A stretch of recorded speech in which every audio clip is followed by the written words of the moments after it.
में झूठे मामले के अंदर फंसा दिया, परिवार को बर्बाद करने का प्रयास किया। वही गहलोत की छतरी के नीचे बैठे रहे सारे के सारे। पहले जब मैं आया था, मेरे और मेड़ता और मुंडवा के अंदर सबसे ज्यादा आपसी झगड़े होते थे।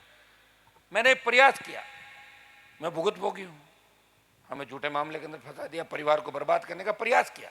किसने किया ये भी आप जानते हो। वो लोग जब मेरे घर पे आ गए, मदद करो, मदद कर दी मैंने। मैं आपसे आगे नहीं जा सकता, 5 आदमी कह देते हो, बात मानता हूं।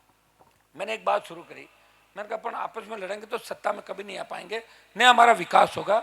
आप एक काम करो, इसका भी काम होने दो और उसका भी होने दो। तो लोगों में एक बात चली, मेरे यहाँ ट्यूबवेल खुद रहा है, तो मैंने कहा इसके भी करा दो। हाँ ठीक है मामरा जी, इसके भी करा दो। इस सोच को बदला 20 साल के अंदर।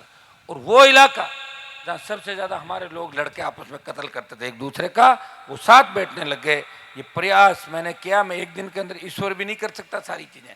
प्रयास किया और प्रयास का परिणाम ये हुआ कि आप एक दूसरे के साथ बैठने लग गए। पहले जाते नहीं थे एक दूसरे को देख के कि उस शादी में वो तो मैं नहीं जाऊंगा।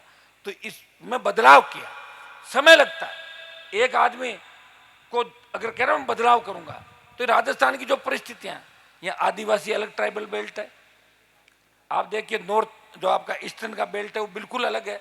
इसलिए मैं बार बार कहता था कि एक मजबूत नेता अगर मेरे साथ और लग जाए तो सीटें 125 आ सकती। लगा नहीं कोई नेता, झांसे देते रहे मेरे को, पार्टी बना लेंगे, ये कर लेंगे, वो कर लेंगे। वही गहलोत की छतरी के नीचे बैठे रहे सारे के सारे। चुनाव आ गया, अब चुनाव आ गया तो मुझे यात्रा भी करनी पड़ रही है, सब जगह नहीं कर पाऊंगा। आपको ही पता है कि ये रथ 4 विधानसभा क्षेत्र से ज्यादा नहीं जाता, ये तो चलता है 40 की स्पीड। अब मैं रुका इसलिए हूँ कि रथ पहुंच जाए पहले वहां, फिर रुके, फिर उसको आगे भेजूंगा। तो 3-4 कॉन्स्टिट्यूंसी होती है, शाम हो जाएगी, 29 तारीख आ जाएगी, 30 तारीख से फार्म भरे जाएंगे। मुझे भी तो टिकट बांटनी मेरी पार्टी की, मुझे समय नहीं मिल रहा है, टिकट कब बांटू बताओ। अभी मीडिया वाले पूछेंगे अभी लिस्ट कब आ रही है। मेरी लिस्ट कोई कांग्रेस बीजेपी यूं थोड़ी हर कोई निकाल देंगे लिस्ट। मैं बहुत सोच समझ के जीताऊ और टिकाऊ, और आप सबके चेहरे पढ़ के टिकट दूंगा कि चेहरे क्या कह रहे हैं, मजबूती क्या है, जवान क्या कह रहा है, सर्व समाज क्या कह रहा है। उसी व्यक्ति को राजस्थान में राष्ट्रीय लोकतांत्रिक पार्टी की टिकट मिलेगी, जिससे जनता पसंद करती है। मैं मेरी तरफ से कोई टिकट नहीं देता, मेरी टिकटें जनता देती है। और मेरी टिकट के लिए दिल्ली में कोई स्क्रीनिंग कमेटी नहीं है। और दूसरी कौन सी है कांग्रेस की कमेटी, सी रामनियाजी रेवड़ा पुराना का है, CWC रामनियाजी पुराना मारू पहले का, और मेयर प्रधान रेवड़ा बीजेपी के माए पहले। CWC स्क्रीनिंग कमेटी, प्रभारियों की मीटिंग, यहाँ तो कोई मीटिंग नहीं। मैं चल रहा हूँ ना, मेरे तीनों MLA पूछ लेता हूँ इनको, बताओ क्या करना है। नौजवान है, फोन करके पूछ लेता हूँ।